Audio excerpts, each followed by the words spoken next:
भारत में लोक प्रशासन, इस पेपर के तहत हम भारत में प्रशासनिक सुधार के क्रम में सरकारी आयोग के बारे में आज चर्चा करेंगे। सरकारी आयोग बहुत ही एक फेमस कमीशन रहा है हमारे देश के अंदर, जिसने रिफॉर्म्स में सेंट्रल यानी यूनियन स्टेट रिलेशंस, केंद्र राज्य संबंधों के बीच में जो संपूर्ण ढांचा है संबंधों का, उस पर विचार अपने व्यक्त किए हैं। यह 3 सदस्य आयोग था जिसने अपनी रिपोर्ट 1987 में प्रस्तुत की। रिपोर्ट बहुत बड़ी थी, करीब 1600 पृष्ठों की ये रिपोर्ट थी और 2 खंडों में थी। आयोग ने रिपोर्ट का कोई सारांश नहीं दिया है। आयोग का यह मानना था कि कोई भी सारांश केवल कुछ मुद्दों पर ही प्रकाश डाल सकता है। आयोग चाहता था कि उसकी समूची रिपोर्ट को पढ़ा जाए और उसके निष्कर्षों को ही संदर्भ में समझा जाए। तो हम आज ये देखते हैं कि इसकी सिफारिशों में क्या प्रमुख बातें थी। इन्होंने बोला कि सुदृढ़ केंद्र की अपरिहार्यता है, यानी स्ट्रॉन्ग सेंटर होना चाहिए, स्ट्रॉन्ग यूनियन होनी चाहिए। तो उन्होंने बोला कि केंद्र के अधिकार कम करने के अधिकतर प्रस्तावों के खिलाफ है वो। आयोग ने अपनी रिपोर्ट में कहा कि देश की एकता व अखंडता के लिए मजबूत केंद्र अनिवार्य है। आयोग ने स्पष्ट शब्दों में कहा कि संविधान के मूल स्वरूप में कोई प्रबल परिवर्तन न तो उचित है और न ही आवश्यक है। मूल स्वरूप में कोई परिवर्तन की ना औचित्य माने न उसकी आवश्यकता मानी। दूसरा उन्होंने बोला कि राज्यों में जो राष्ट्रपति शासन जो लगाया जाता है, आर्टिकल 356 का जो प्रयोग था, ये बहुत ही महत्वपूर्ण इन्होंने अपनी बात बोली कि यह आखिरी विकल्प के रूप में लागू होना चाहिए। यानी 356 उन्होंने बोला कि जब कोई दूसरा रास्ता ना रह गया हो तब ये उपाय अपनाना चाहिए, यानी इसे बेहद कम जगहों पर अपनाना चाहिए और केंद्र को तभी हस्तक्षेप करना चाहिए जबकि राज्य का कामकाज संविधान की दी गई व्यवस्था के अनुरूप चलना असंभव हो गया हो। हमने तो बल्कि इसके विपरीत ही देखा है और इसलिए इन्होंने शायद ये अपनी अनुशंसा की थी कि जब केंद्र सरकार ने 356 का प्रयोग भारत के अंदर राज्य सरकारों को विस्थापित करने, हमने इसकी विस्तृत चर्चाएं की हैं अपने लेक्चर्स के अंदर, जब हमने केंद्र की आपातकालीन शक्तियों की हमने चर्चा की थी। तो इन्होंने इस सरकारी आयोग का यह मानना था कि राष्ट्रपति शासन लागू करने के पहले केंद्र को संबंधित राज्यों को इस बारे में चेतावनी देकर स्पष्टीकरण मांगना चाहिए। निर्णय लेते समय इस स्पष्टीकरण का विचार करना चाहिए। अगर केंद्र को लगे कि विदेशी आक्रमण या आंतरिक गड़बड़ी के कारण किसी राज्य में संवैधानिक व्यवस्था चरमरा रही है, तब वह केंद्र को परिस्थिति से निपटने के लिए अन्य संभव उपायों को परखना चाहिए। तो कुल मिला के इनका यह मानना था कि राजनीतिक कारणों से संवैधानिक व्यवस्था टूट रही हो तो राज्यपाल को देखना चाहिए कि क्या विधानसभा में बहुमत वाली सरकार गठित हो सकती है। अगर सरकार की नीति संबंधी किसी प्रश्न पर हार हो जाती है और चुनाव शीघ्र कराए जा सकें तो राज्यपाल को चुनाव का तक पुराने मंत्रिमंडल को काम चलाऊ सरकार के रूप में काम करने देना चाहिए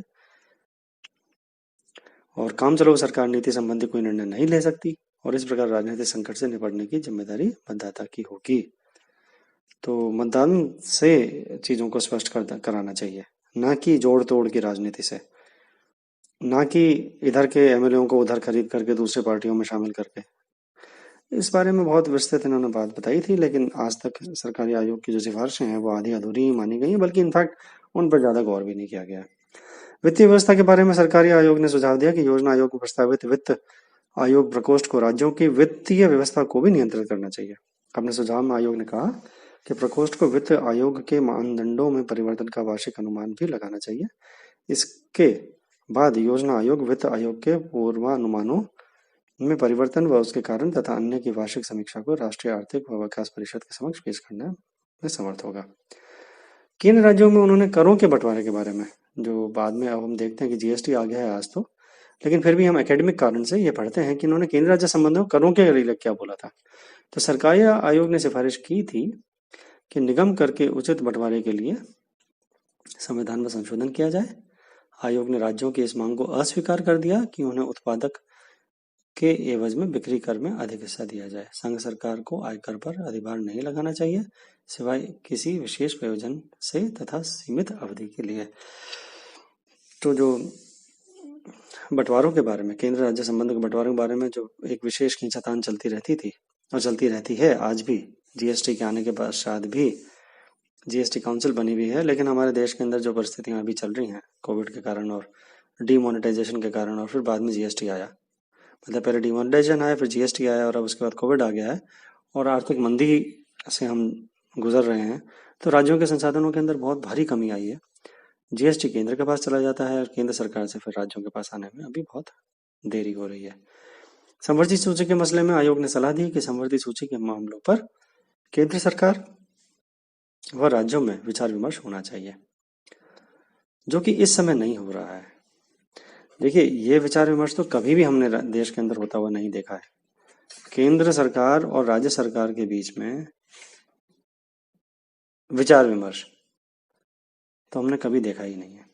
इन दिनों आयोग ने सलाह दी कि संवर्धित सूची के मामलों पर, अब जैसे एग्रीकल्चर संवर्धित सूची में नहीं, स्टेट सब्जेक्ट में आता है, लेकिन केंद्र सरकार ने तो इस मसले के ऊपर भी हमारे देश के अंदर राज्यों से पूछने की कभी ज्यादा सहमत नहीं समझी।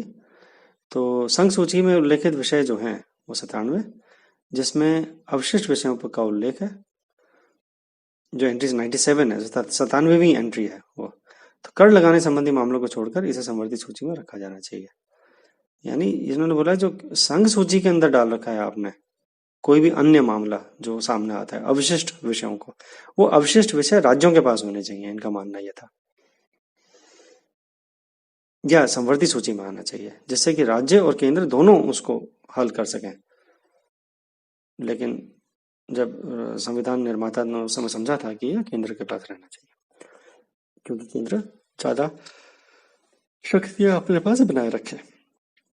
राज्यों को ऋण के बारे में उनका सरकारी आयोग का मानना था कि राज्यों को ऋण देने की पद्धति पर पुनर्विचार किया जाना चाहिए तथा केंद्र द्वारा प्रायोजित परियोजनाओं की संख्या कम से कम रखी जानी चाहिए।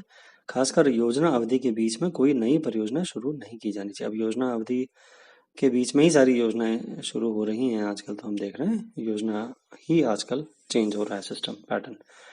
राज्यों में केंद्रीय रक्षा बल, आयोग ने कहा कि राज्यों में केंद्रीय रक्षा बलों का तैनात करने के मामले में केंद्र को निर्णय लेने का पूरा अधिकार होना चाहिए। यदि आवश्यक हो और केंद्र सरकार चाहे तो राज्य सरकार की इच्छा से विपरीत भी राज्यों में सुरक्षा बल तैनात कर सकती हो। आज की सरकार भी हमारी इसी भावना की बात रखती है। राष्ट्रपति के विचारार्थ राज्यपाल द्वारा विधेयकों का अभिरक्षण, इस विषय में राष्ट्रपति के विचार के लिए रखे गए किसी विधेयक का निपटारा राष्ट्रपति द्वारा उस तारीख से 4 माह की अवधि के भीतर होना चाहिए, इनका मानना था, जिस तारीख से संघ सरकार को प्राप्त हुआ हो। तथापि यदि राज्य सरकार से स्पष्टीकरण मांगना अथवा अनुच्छेद 201 के परंतु के अधीन राज्य विधानमंडल के पुनः विचार करने के लिए विधेयक को वापस करना आवश्यक समझा जाए तो यह कार्रवाई उस तारीख से 2 माह के भीतर की जाए जिस तारीख को संघ सरकार को मूल पत्र भेजा गया हो।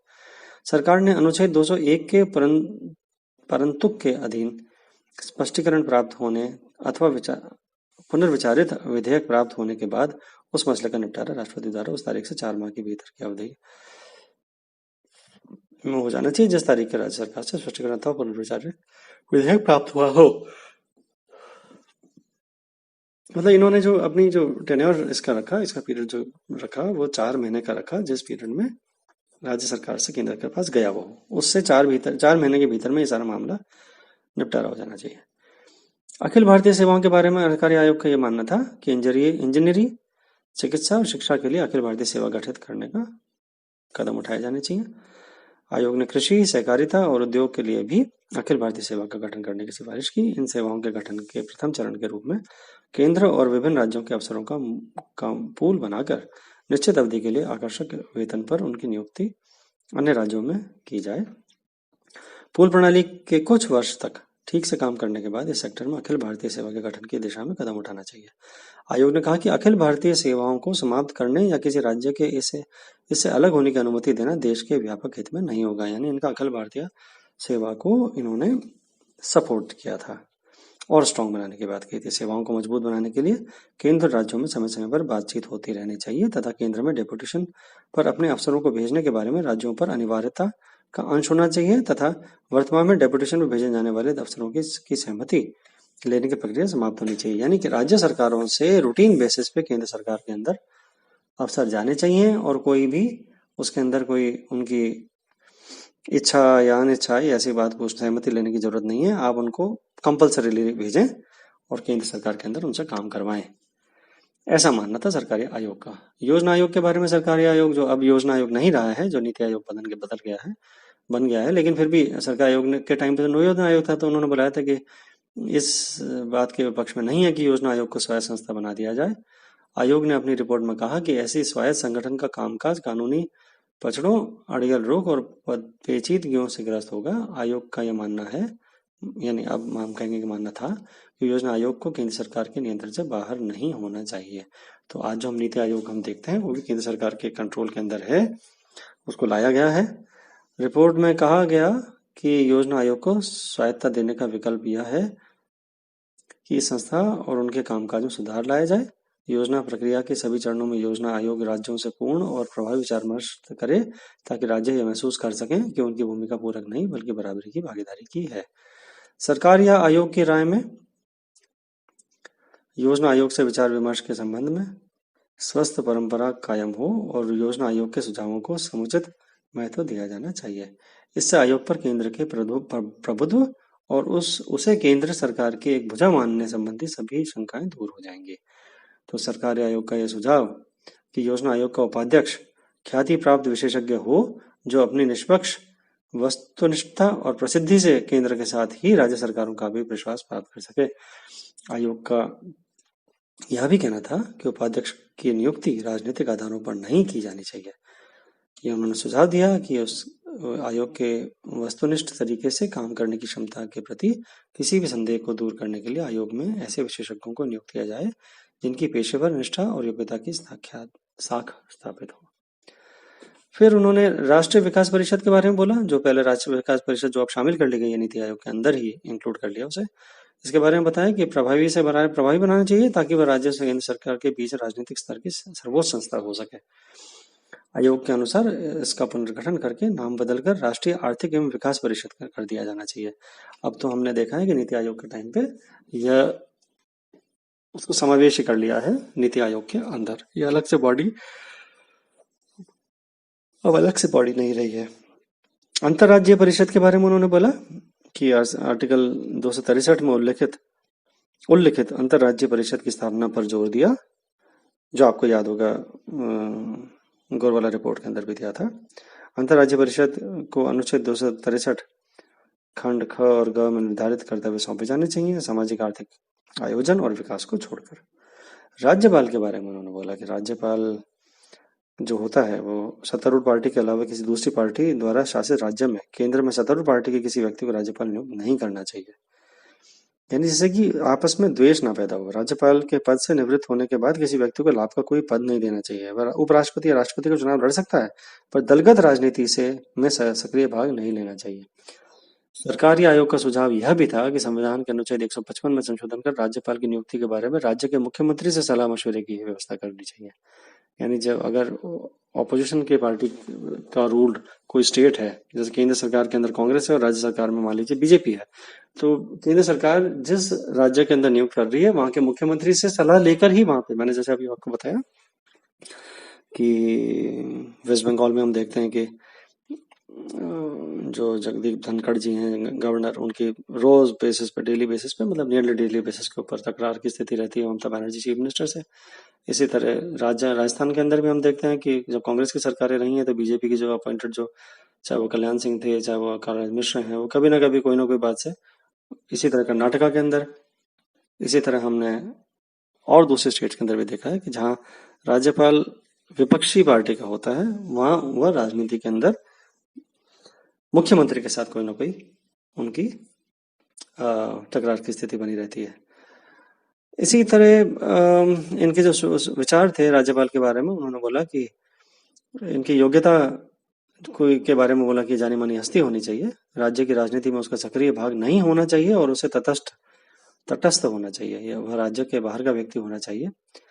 आयोग ने कहा कि वह ऐसा व्यक्ति होना चाहिए जिसने राजनीति में सक्रिय भाग और खासकर नियुक्ति के तत्काल पहले सक्रिय भाग नहीं लिया हो, यानी वो राजनीति से दूर हुआ हुआ व्यक्ति होना चाहिए, जो उस समय भी आगे दखल न दे। ऐसा हम नहीं देखते हैं। खैर, जो भी था, ये इनकी जो